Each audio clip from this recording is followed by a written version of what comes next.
Hi, Mickey. Hey, Bob. How you doing? Not so well. It's pretty grim. What is grim? The world. People are... Edward Kennedy has cancer. Hamilton Jordan died. It's... Wait, what was that second one? I didn't hear the second one. Hamilton Jordan, Carter's chief of staff, died. Now, did you pronounce that Jordan or Jordan? I think it's pronounced Jordan. That is the correct pronunciation, yes. No, you're right. That is a spate of bad news. I mean, Jordan had cancer for a couple decades, but... Yes. Which may be sort of good news. But, okay. But now it's sad. And you know, one thing I just learned about Kennedy a few weeks ago is that he is much beloved on the Republican side as well. You know, I didn't realize he's just a very popular senator in the Senate. Is that what you've heard? No, but I've assumed that. I heard it credibly. I've always assumed that he's willing to do business, and he's a popular guy to be around. Mm-hmm. I mean, I remember when I was in college. This was long after Chappaquiddick. He came and gave a talk, and it was for a young college kid who was marred in radical left politics and knew nothing about how the country is actually governed. He was a breath of fresh air. And that would have been you, the radical leftist? Yes. Those were the days. Those were the days, yes. Well, although I was never... I disagreed with William Ayres. So there. Okay. Don't go there. No, let's go there. Let's talk campaign. We can go there. We can go there if you want. Listen, but I don't think you want to. You don't think I want to go to Ayres or campaign? I'll go to both. You don't want to go to my radical past. Oh, I'd rather go there than your reactionary present, but whatever. I don't have the choice. You're you, man. That was a good one. Thank you. So listen, Mickey, tell me, do me a favor. Yeah. If ever the long-term viability of Bloggingheads looks as grim as things look for Hillary Clinton's campaign, and I soldier on, seemingly oblivious to the fact, rather as Hillary's doing, will you do me a favor and stage an intervention? Sure. Do you want me to do it right now? Well, that's not nice. No, it's far from that. No, things are very promising. Cool. Really promising. Okay. But should the day come, I mean, I authorize you to use a taser or whatever it takes. Okay. Okay. I must admit, you look on the site and there's all sorts of stuff happening, and interesting people are debating interesting people. You have Jane Hampshire and a right-winger debating. I mean, there's a plethora of stuff on the site. Your vision is being vindicated. Thanks. That's very nice. In contrast to my impoverished solipsistic vision. So, in other words, I'm running a global media juggernaut, and you're not? Is that the way you would put it? No, I wanted it just to be you and me, remember? And you wanted to start a global media... Yeah, that was a great business model.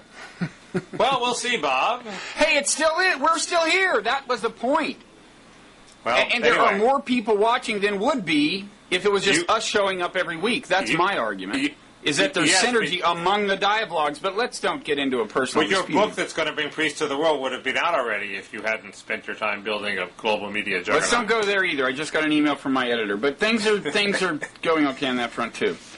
You've touched enough sensitive spots here. Could we talk about American politics? Yeah, maybe? Well, I think people pretty much have accepted slowly that Hillary is in the past tense.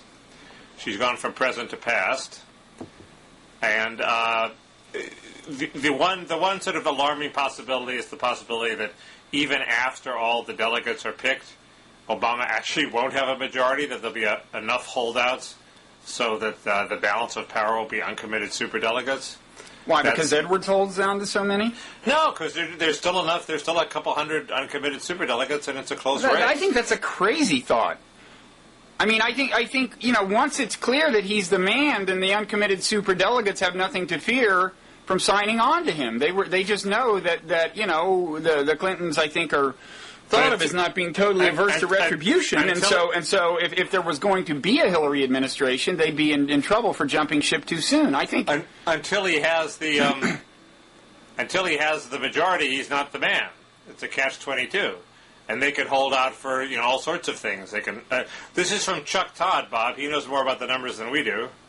Well, he does, but I still say it's crazy. I mean, it all depends on what happens in Florida and Michigan and blah blah blah blah blah. That's going to add a bunch of superdelegates. But I mean, so you're saying. Well, so what's your long-term scenario there? What happens in the end if he does not get a strict majority of all delegates? No, in the end, what happens. Well, I don't know. Maybe he raises the possibility that they would hold out for a unity ticket, which seems insane. And he's a total wuss, I think, if he agrees to that. But it does have some virtues now, since he's losing all the white men in Appalachia, and she can bring them, maybe. So the problem is that her electoral argument is actually pretty strong. If you read Paul Maslin's piece of about a week ago about how Obama can win the Electoral College, and if you read Jake Tapper's piece on Karl Rove's maps, it's a lot grimmer for Obama than it should be. I mean, it's a huge, I don't know. I mean, it's a huge Democratic year, and it's just not. It's not as easy as you think it would be. Well, first of all, you did a blog item in this. I unfortunately didn't have time to really check it out, but as I recall, the reason you said things looked so bad for him was it seemed to you like he couldn't, like it would hinge on winning places like Colorado, which you thought he couldn't do. I don't think that's at all clear that he can't do that. Well, everything is you can do it, but it's a lift. And it should be a slam dunk lock. It's a huge Democratic year. It shouldn't be difficult to come to put a map together that hits 270 electoral votes, and bizarrely it is. Well, is it clear to you that it's easy to put together that kind of map for Hillary? Really? If you think about Hillary and McCain and the feelings toward Hillary among a lot of people who are swing voters, you really think that's clear? Apparently it is, and I'm not for Hillary, Bob, but apparently it is. She gets Ohio, North Carolina, Arkansas, state. She does much better in those states than he does. Those are big states. Actually, go ahead. I contest your claim that you're not for Hillary. I mean, to read your blog, you've been working so hard to come up with these anti-Obama items, or maybe it's that you're pro-McCain and you're already moving to the general.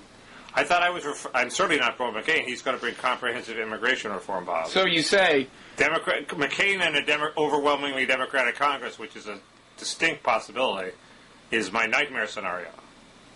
Well, let me just throw one of your blog items in your face.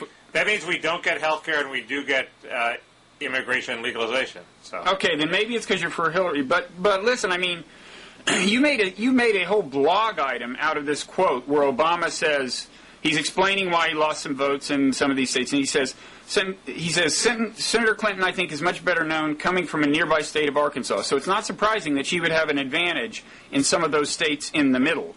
And you get into this question of whether it isn't condescending to refer to them as states in the middle when it's kind of clear what he means. I mean, there's no way anybody would take notice of this and take umbrage at it. I mean, this was really... It's a little weird, but Bob, you got to... Really reaching.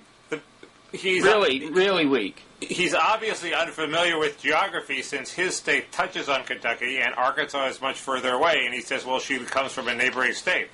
He didn't say neighboring, but... He said nearby. He didn't say neighboring. Well, he's more nearby than she is, so he seemed unfamiliar with the geography of those states. But this is just so Jesuitical, the analysis you're doing now. This would not occur to anybody who didn't wake up in the morning saying, what negative thing can I think of to say about it? But this is ridiculous, Mickey. No, I think politics is a lot of nuance, and if bicoastal elitists start talking about those pesky little states in the middle, then it could be a problem. Mickey, I have a question. The definition of it was a gaffe, not in the sense that he really said something horrible, but he said something that was inappropriate, could work against him. Because he referred to some states that are in the middle of the country as states in the middle. And that was his gaffe. Oh man! It was slightly dismissive. Oh, I'm not too popular with those states in the middle. It was just, it's a nuance. You made a whole blog item out of this. A whole blog item. My God! Oh, come on! There's so many interesting things to say in the world. It's a blog item. But apparently your litmus test is they have to be anti-Obama. I mean, that is the kind of thing that totally vindicates John Alter's claim that you're a crypto-conservative. You're making John Alter's argument. I am. Well, I've been making it for years. I've written a lot of anti-Hillary things too, and a lot of anti-McCain things. Well, we're waiting for you to. I'm just an anti-person. Yeah. I bashed McCain consistently. So. Well, anyway, you got to admit that was one of your weakest items ever. Admit it. I don't think it was weak. It was pointing out a subtle nuance that the mainstream press missed. Subtle is an understatement. And this is from a guy who I woke up the other day about a month ago and realized I didn't know where Nebraska was. I mean, where does Nebraska fit? It's like a big state. I've driven through it, but I don't know where the hell it is. Then Nobody knows. That's why comments like this are so innocuous. Nobody knows. And then I'm not running for president. And you know, before I went and talked to a national reporter about Nebraska, I would look on a map and figure out where it is. Yeah.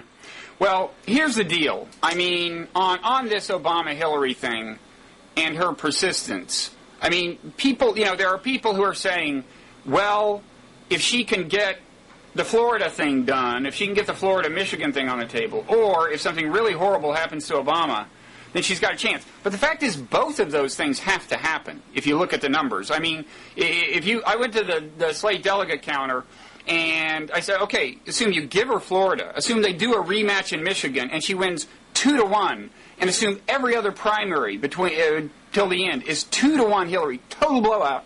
He's still 50 votes ahead in pledged delegates, so the question remains, why would they take the nomination away from him, especially since he's way ahead in declared supers? And so you have to have, in addition to bringing Florida into play and Michigan, you have to have some much graver doubts about him being raised than have been raised. Now, I see as you are trying to raise them with that other item you referred to. You're working hard to raise doubts about Obama and the electoral math, but the fact is that with the superdelegates, that's just not going to do it. That's all too nebulous. Bob, you're completely right, but everybody agrees with you. There's no debate. It's over. Well, why are you still beating this dead horse and sounding the alarm and saying he's not electable? Take note, he's not electable. I didn't say it was. Just because he's won the election doesn't mean he doesn't have any problems. And I thought it was the job of sniping bloggers to point out what the potential problems and virtues are. And you know, if he has a problem with the Electoral College, that was surprising to me. I thought he was going to win in a walk. Or at least that Hillary wouldn't have an argument that her map looks better than his. It turns out she does. I don't think it's going to make any difference. I think he's going to get the nomination. But why can't I point out what I perceive as the truth? But I'm just glancing at this blog item, which I didn't have time to click on and explore. But you're quoting somebody saying, okay, for him to win, he's got there's various ways he can do it. One is win 2 of the 3 ends: Nevada, New Mexico, New Hampshire. And either Colorado or Virginia. He could well win both Colorado and Virginia, Mickey. He could well do that. I mean, suppose he picks Jim Webb as his vice president. Just the point is, it's grimmer than you thought. I mean, Colorado is by no means an easy state for him to win. Nor is Virginia. There are also people who seem to know what they're talking about, saying that he, unlike Hillary, brings into play places like North Carolina and some other smaller southern states. No, North Carolina is not one of them. Well, there are people. North Carolina is one of the ones that Hillary. How did he do in North Carolina, Bob? Not very well, I don't think. Did he? Well, he crushed her. He crushed her in North Carolina? Yeah. Remember that was where you predicted. Let me tell you what you predicted the day before North Carolina, that he would win by something like. It's coming back to me now. 2. That he would win by 2, and he won by something more like 15, 20. Anyway. 15. North Carolina. Anyway, I'm terrible at this stuff. I don't know anything about it. North Carolina was one of the states that was given, I think, by Maslin as she puts in play and he doesn't. So that's a big state. Because even if you won the Democratic primary, it's a trending Republican state.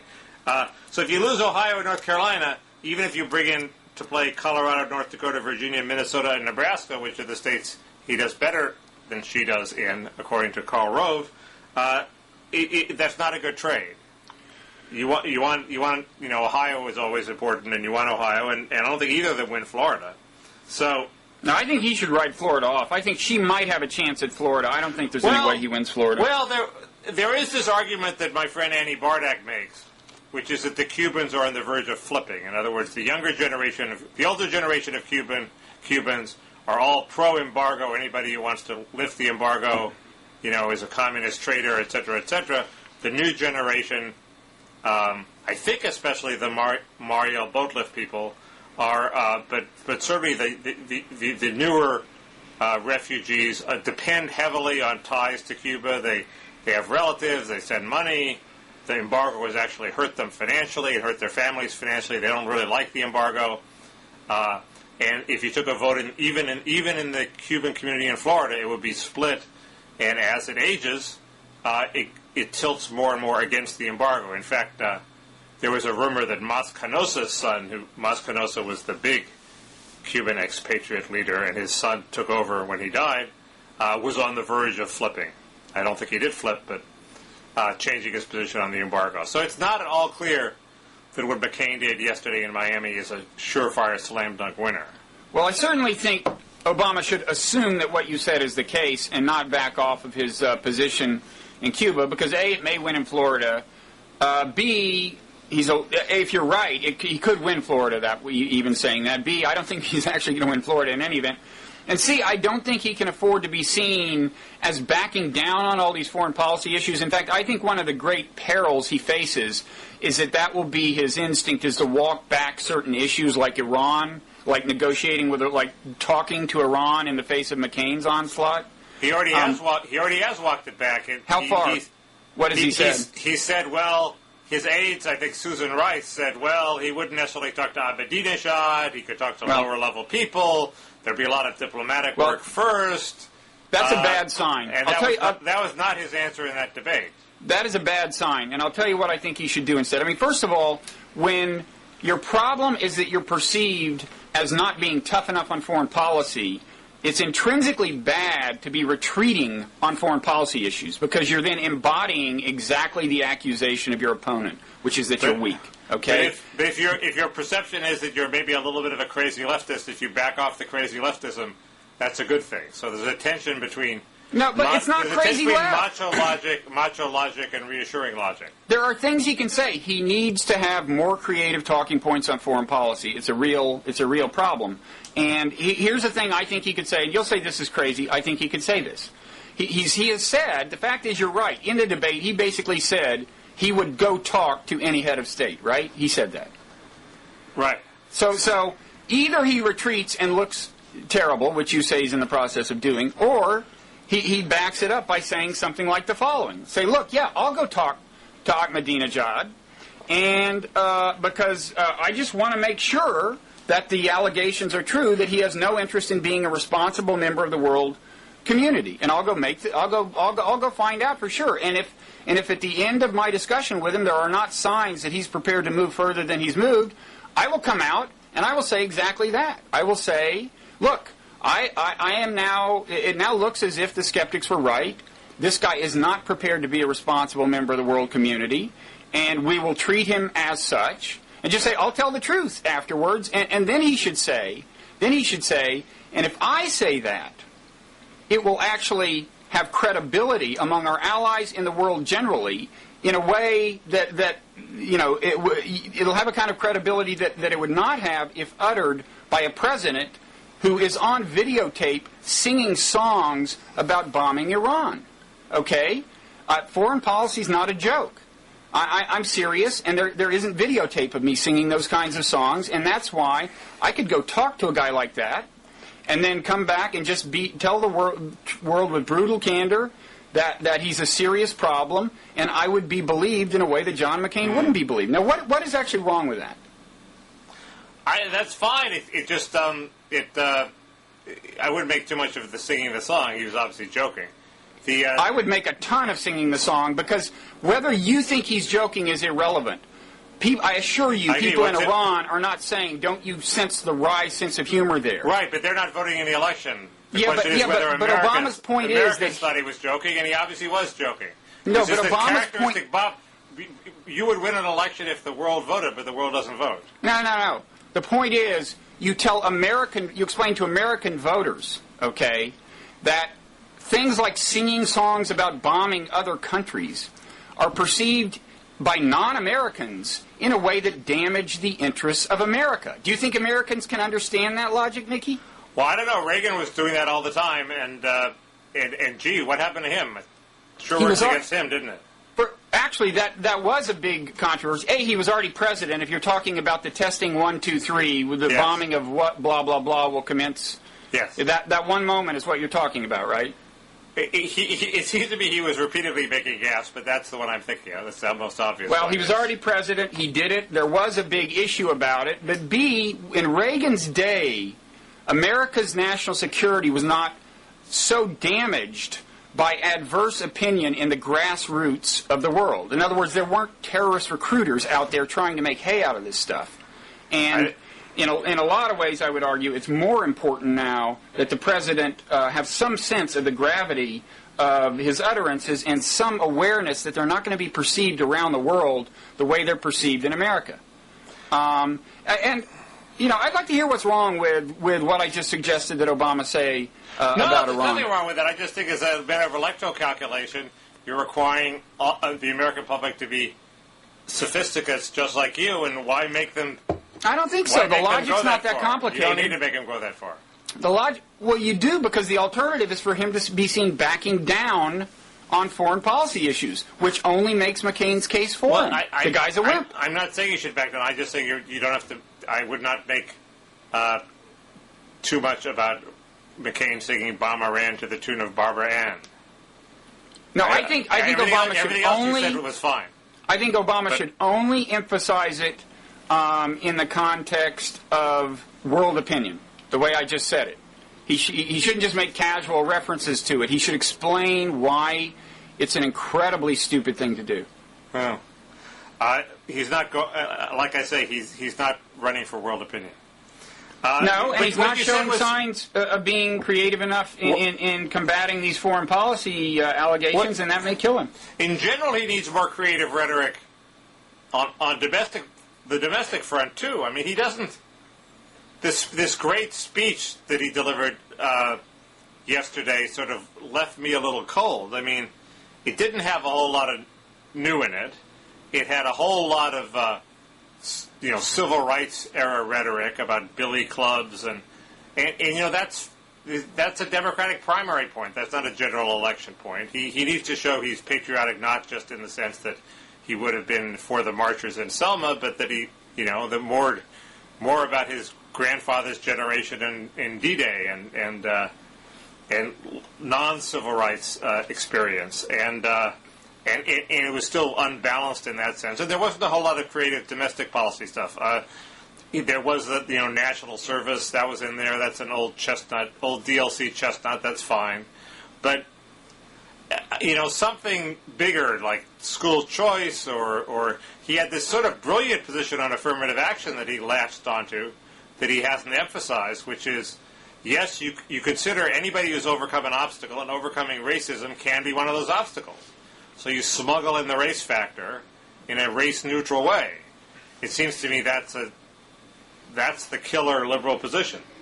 It sort of gives Ward Connolly fits because Ward, the civil rights initiative people want to eliminate race from the discussion. But why, if somebody has overcome racism, why shouldn't that count as a plus point when they're applying for college? So he has once again failed to recite your favorite policy talking points. Well, I hadn't thought of this position. He came up with it. Okay. Well, he hasn't followed through on his his perhaps semi-accidental, avenue of progress.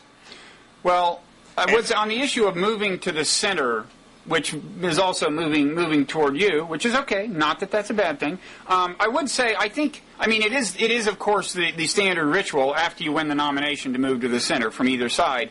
I think in his case,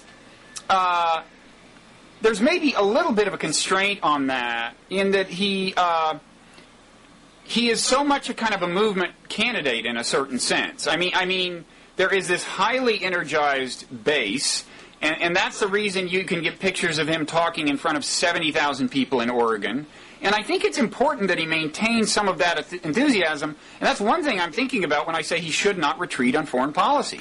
So I just think, I take your point that he should start doing a little bit of a pivot. But I think I think he has an unusual challenge in the extent to which he has this very enthusiastic base that he doesn't want to lose.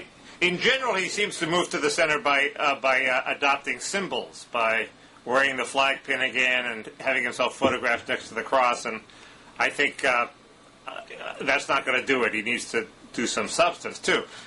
The most interesting idea I've seen recently is in the New York Post yesterday was Cory Booker's emphasis on jobs for black men or men leaving prison. You know, a huge, insane percentage of black men at some point spend some time in the prison system, and that really counts against them in the job market, and it's a cause of all sorts of people like Al Sharpton and Ed Koch to do something for people when they get out of prison to make them more employable. And why not have a big democratic jobs program designed to funnel these people back into the mainstream? That seems like a great idea. I'm for that. But it's not an idea that's going to win Obama the election, but it's the most interesting thing I've seen recently, and maybe want to vote for Cory Booker, if not for Barack Obama. Now, one more domestic policy thing. I heard a snippet on TV of him saying something. Maybe this was in yesterday's speech, which you apparently listened to. That was right out of McGovern's playbook. Do you know what I'm talking about? I mean, he's been accused of being McGovern all over again in terms of his constituency. But Come Home America? No. I heard that he was going to give every household a $1,000 income tax cut. Remember McGovern's plan to give every family $1,000? Wasn't it every family gets $1,000? Wasn't it exactly that? Yeah, but no, that was a Demo grant. That was even if you didn't pay taxes, you got a $1,000 check. So if you that's more progressive. I like that better. If you sat around home and did nothing, didn't work at all, the government would give you a $1,000 check. It would be straight welfare. That's Whereas perfect for me. I like that. tax cut is not welfare. Okay, well, I take it back. Unless it's refundable, he may want to sneak in some refundability. It wasn't a credit. It was a cut. Well, it was described on TV as a cut, and maybe it was by an announcer who didn't really... that was interesting. I didn't know that he'd emphasized the tax cut before. I agree that that's potential. The general problem with him is that he seems to be a bit of a wuss. I mean, his idea is to stake out as hard a left position as he can, and then give ground until he passes something. He did that on the energy bill, for example. So you want some indication that sometimes he has a spine and forces people to take things that, cracks heads and comes up with something that they don't want. And in foreign policy, anywhere that would be appropriate. Yeah. Hillary would be a good place to start. Say, Hillary, sorry, I don't want you on the ticket. I won. You're going to have to live with that. That would be a good way to show his non-wussiness. Well, I think the Hillary thing is delicate at the moment. But I think you're right in general. Spine is something you show, especially in foreign policy. And I will try to, in the coming weeks, try to have a foreign policy talking point that I nominate for his utterance every time we talk. Spine of the week. Spine of the week. Or maybe, what are the little things that constitute spines? Vertebrae. Vertebrae of the week. And then at the end, you would have a whole spine after we did about 20 of these or something. That's a winner. That's a winner. Vertebrae of the week. Marketing genius. Well, here's the thing. Things are looking... we were going to talk about Iraq, so let's talk about Iraq. But there's a political ramification to this, which is things are looking up on Iraq. And it seems to me there are three possibilities. There's a possibility that we'll succeed so rapidly in Iraq that it won't help McCain because the war will essentially be over. Nobody will have trouble with Obama withdrawing. And people will focus on domestic concerns where Obama wins. There's the possibility that the surge will have completely failed by November, in which case Obama doesn't look bad because he's just withdrawing from a failed situation, and McCain is responsible for the failure. The problem for Obama is in the middle situation. If it seems to be going pretty well, victory is within sight, but voters start to worry that Obama is going to snatch defeat from the jaws of victory. And which do you think it is? Well, that's an interesting way to put it, because it had occurred, a kind of related idea occurred to me today when I was thinking about how we were going to talk about this, and things are looking a little better in Iraq. I mean, certainly they seem to have moved over the last few weeks and months, even in the general direction of stability. The Basra thing wound up working out better so far than we had thought at first, and now the troops... Better than you and the mainstream media had thought, Bob. Possibly, I don't know. I'd have to review the videotape. But But not just mainstream. I mean, almost everyone at that point said well, you're right, mainstream media. Okay. Anyway, true. Not almost everyone. Everyone you read said that. Everyone you said that. Well, not everyone on Bloggingheads even. Michael Goldfarb of the Weekly Standard was making the case that... And they've moved on from Basra to Sadr City and Mosul. Mosul, where there's an operation on right now. Omar Fadl of Iraq, the model, I don't know if that's the right way to pronounce it, discusses it on his blog. And, the jury is still out, but... the Sunni tribes are cooperating. It seems to be going well so far. Sadr City, the Mahdi army withdrew. And well, the government that's the big... I wouldn't say withdrew is the word. I mean, but that is the big story today. There was a big piece in the New York Times about how the Iraqi army, and only the Iraqi army, not with any kind of overt American assistance, had entered parts of Sadr City that were, previously forbidden territory, and there was no resistance. Now... what a lot of the Mahdi army did is just put their guns under the bed, but there are also reports that certain amount of the leadership left Sadr City, and that some of them even left the country, went to Lebanon. Now, if they think things are so bad that if they don't have a place to stay somewhere in Iraq, then things are looking bad for the Mahdi army. I mean, I do think it's... we were always charging that they're going to Iraq and foreign countries, and I'm never sure if that's a propaganda point or if they really are leaving the country. And the one, Juan Cole links to this anti-surge article in Left Turn, and it's completely cracked. I mean, first, it's wildly unconvincing that arguing that the surge has failed. Second, the guy's clearly on the other side. He doesn't want us to succeed. He wants the Mahdi army to turn into Hezbollah and win. But the one point he does make is, it's pretty clear that Sadr does control the Mahdi army. There was all this talk about how it was evolved beyond his control, and clearly when he says withdraw, they withdraw. I mean, right? Yeah, I mean, there's some people think that there are some renegade units beyond his control, and even that one thing he does sometimes is let the violence persist long enough for those guys to get picked off by Americans and Iraqi troops, and then once he's gotten rid of renegades he wanted to get rid of, say, okay, it's time for peace. I mean, look, it's not as if he has left the stage, okay? He's a significant political actor because his movement provides vital services in Sadr City, and now the Iraqi government will probably try to slowly displace them in that role, or at least collaborate with them in it.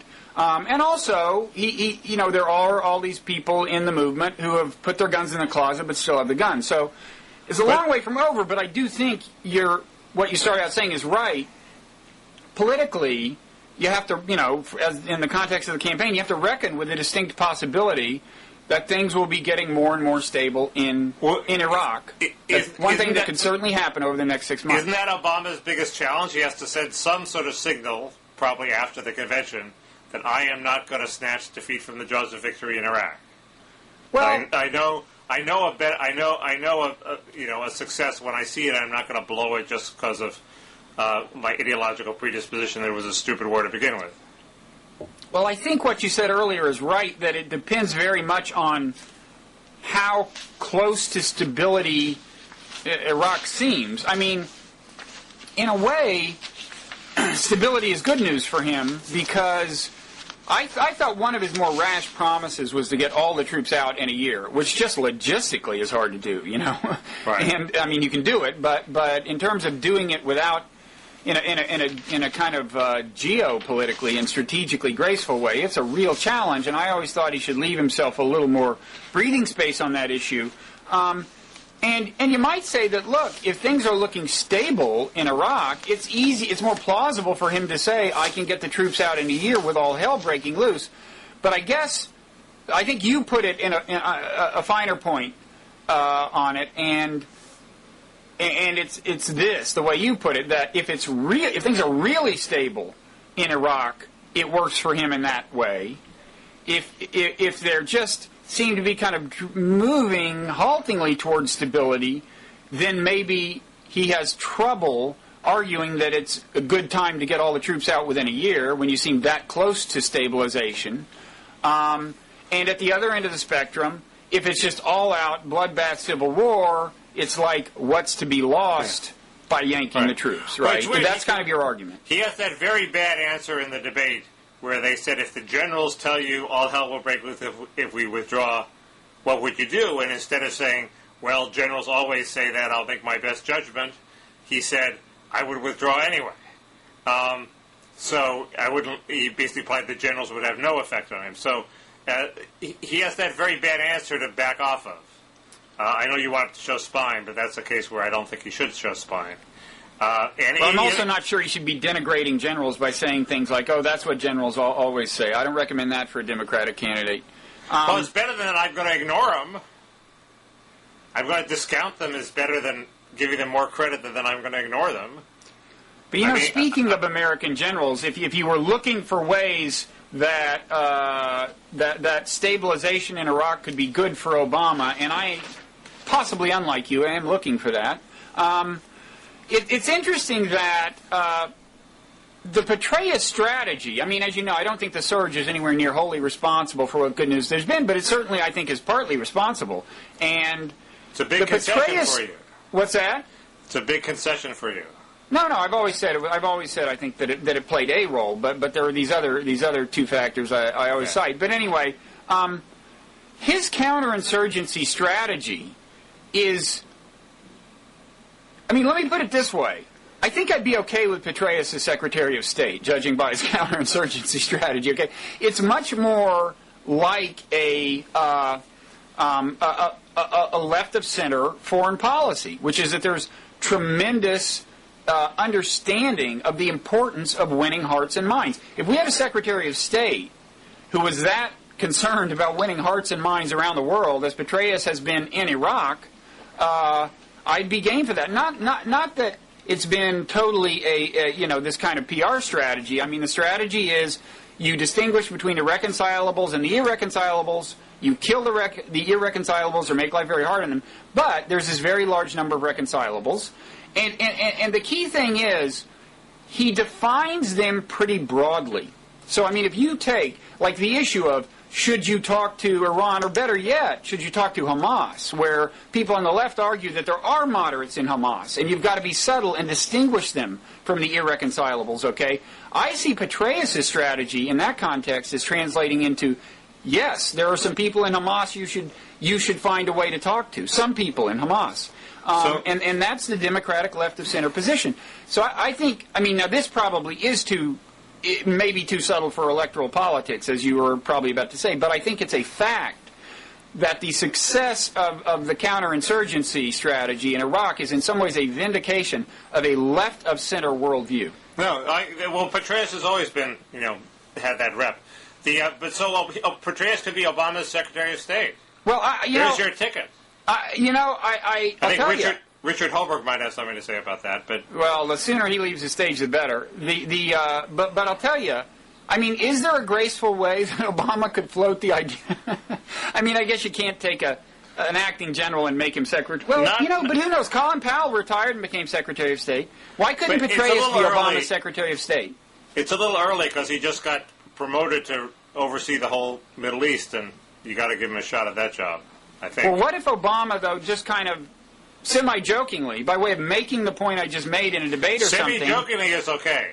If he just said, look, frankly, I think David Petraeus someday, when his great service this country's behind him, would make a great Secretary of State, judging by the way he's handled Iraq. I mean, this is another foreign policy issue where Obama has got not run away from it, but engage the details, It's like he can't, he shouldn't deny what success there is. He should do a jiu-jitsu on it. But he does deny what success there is. I'm saying he's got to get some better foreign policy talking points. In his speech yesterday, he said a policy that asks nothing of Iraqi politicians. Well, whether we've asked it or not, the Iraqi politicians are now doing what we've asked them to do. I mean, if you want reconciliation, this is what it looks like. He's attacking some of his enemies. He's making peace with the Sunnis. The Sunnis are happy he's attacking the Shiites. They're bickering over the timing of the elections. That'll give the Sunnis more representation. That's what it looks like. So his speech yesterday was in a time warp, and this was yesterday. He's got to come up with something new. No, I agree. And come to think of it, I think the great missing ingredient in his rhetorical strategy on these things is jujitsu. He's got to engage the arguments that are being made against him rather than evading them and flipping them against McCain. That's what I would say about Iran. That's what I would say about Iraq. And that's my final word on the subject. I agree. That's the difference between him and Clinton. Clinton was pretty good at that. Yeah. But hey, your forum, and we bloggers shouldn't express any of these doubts. Because that would be traitorous. No, it's fine to express truly constructive doubts, but saying he shouldn't refer to states in the middle of the country as middle states and it's a major gaffe is just nuts. I didn't say it was a major gaffe. I said it was a gaffe. You said it was a blog item-worthy gaffe. It was definitely a blog item-worthy gaffe. His sneezing is a blog item-worthy gaffe. This is a blog. Yeah, but, I would say, look, Mickey, anyway, and I don't want to get personal here, but I would say the more prolific a blogger is, the lower the threshold of blog worthiness, okay? You know what I'm saying? And you're saying that I'm not prolific? We wait months for you to post a blog item, Mickey. We expect it to be good. I post 15 items a week, Bob. How many do you post? Yes. Hey! That's 3 a day. I say things in our conversations that could be converted into blog items. There you go, but not by me. Do we have anything else to talk about? Because we can actually end this and relieve the people of the tedium of watching us. Your false modesty, Mickey, is not totally persuasive. Okay. Because I know the real Mickey. I know the ego that lurks within. Do we have... Well, luckily, I've so far kept that from our viewers. Let me throw in... I want to say mention a couple of comments, and before that, throw in one foreign policy item quickly. Just that, on this business of talking to your enemies, another talking point Obama could use. I mean, the story today turns out Israel is talking to Syria. Okay, about a year ago, the word was that Israel wanted to talk to Syria in a big way, and Bush wouldn't let them. Okay, and I would encourage, and I would encourage Obama to use that against McCain, Bush, as he sees fit.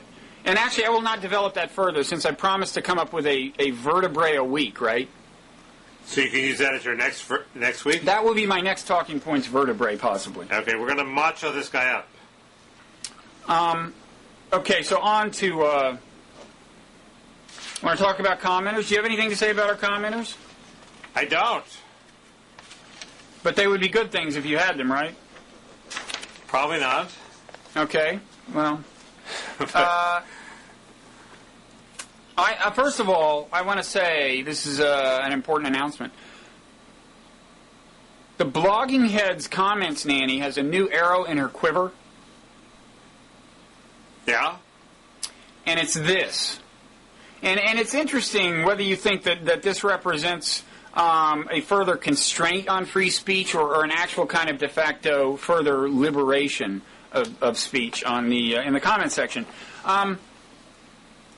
Sometimes, when you need like investment money and would like to have some, Yeah. And the whole idea of the site is to make it commercially viable. Right. Occasionally you look at comments that are like right below the video box in the video page, and you go, I kind of hope no potential advertisers are looking at that or potential investors. Right. I mean, the threshold for that isn't very strict because, after all, it's bloggy and blah blah blah. But you've seen comments where you know what I mean, right? But we've always been very hesitant to kind of banish them. You don't like to delete a comment unless it's just really, really, really bad, right? Three reallys. So she now has the possibility of putting them lower down for investors sucking up to purposes. I would not have added that last part of the sentence, and no, you didn't get it quite right. What we now have is the ability to leave them in the forum. Okay, if you go to the forum, there's this whole complicated threaded structure that shows you the structure of the discussions going on. Leave them in the forum, but have them not appear on the video page. Man, that's so confusing. So if you really want to, it's become the video page are the featured commenters. that we would like to Well, yeah, feature. but 99.9% of them are featured commenters. I mean, this is a rarely used tool, and the truth is we're probably more likely to use it on something that's in the top, in the first 5 or 10 items chronologically, and so is very visible than in ones. But it'd be much more convincing. Why not go all the way and just have her select the 20% of comments that are the best, put them on the front page, and have everybody understand that if you want to read all the comments, you got to go to the forum.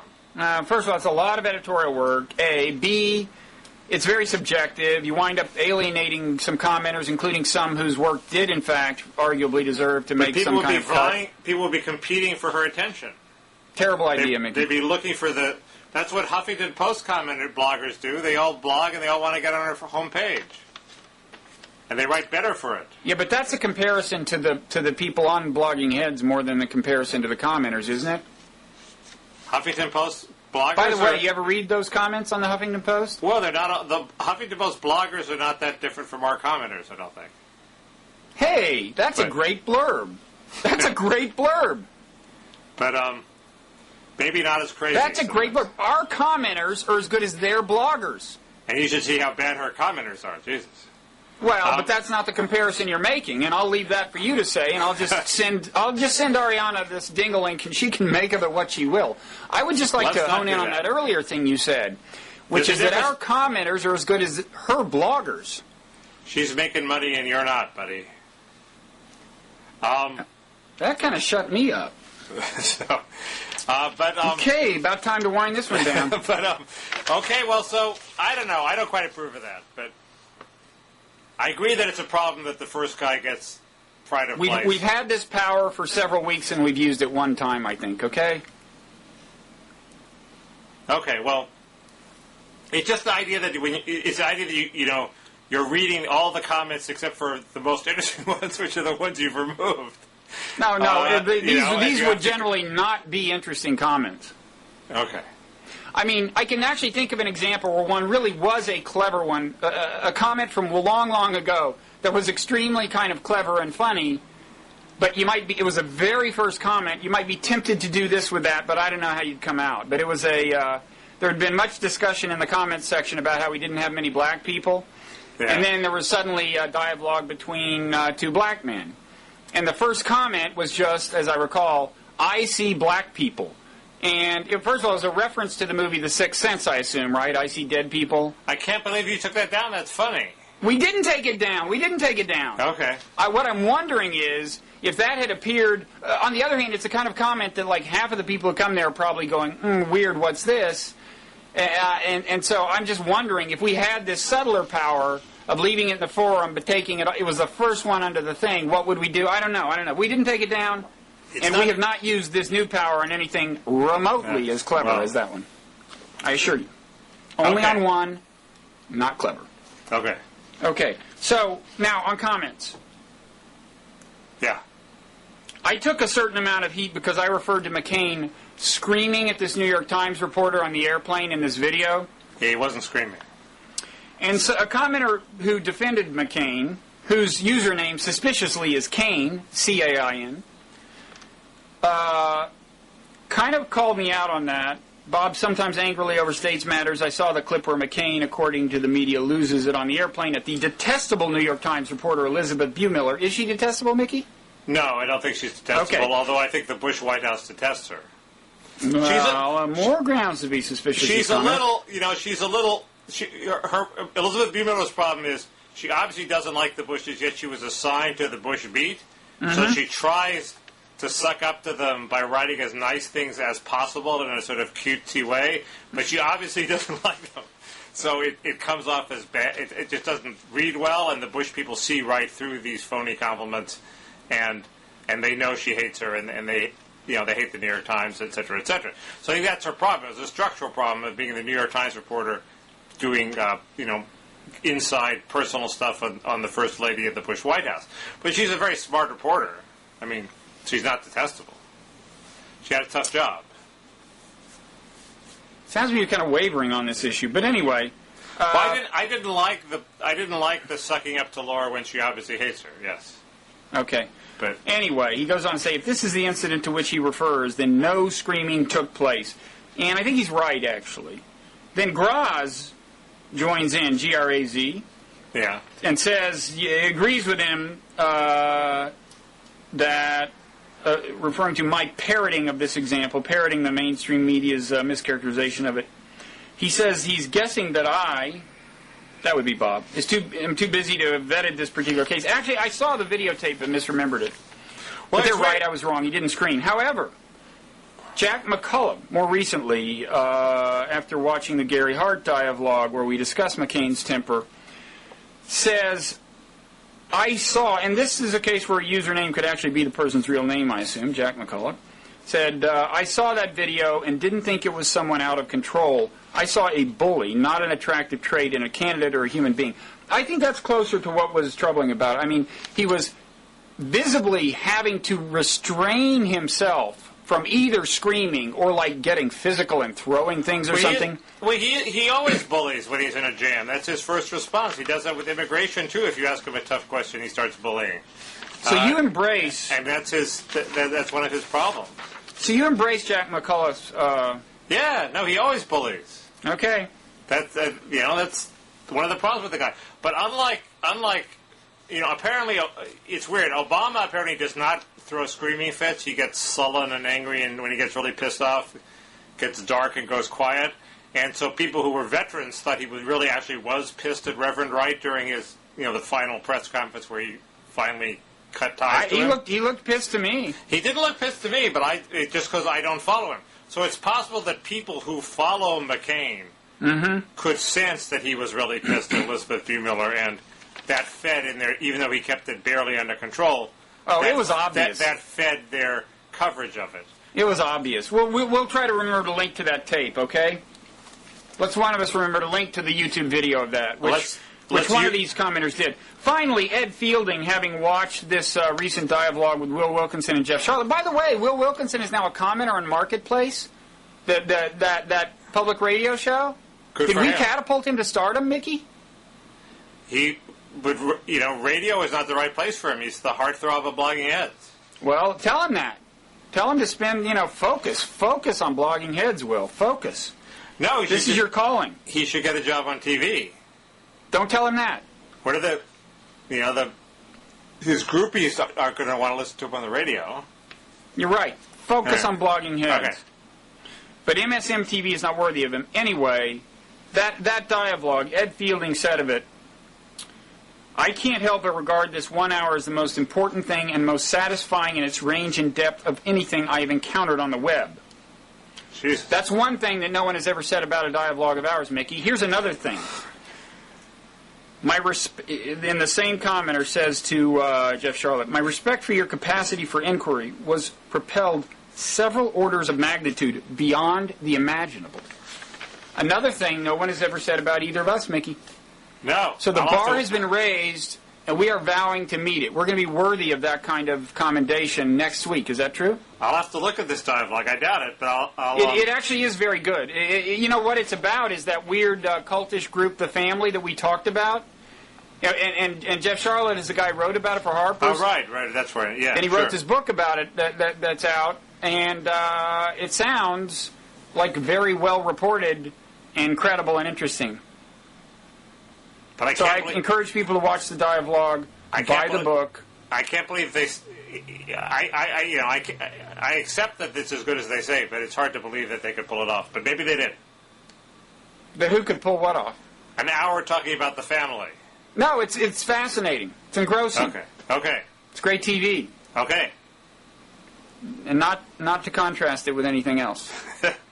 Okay. It's not TV. It's Bloggingheads. It's Bloggingheads.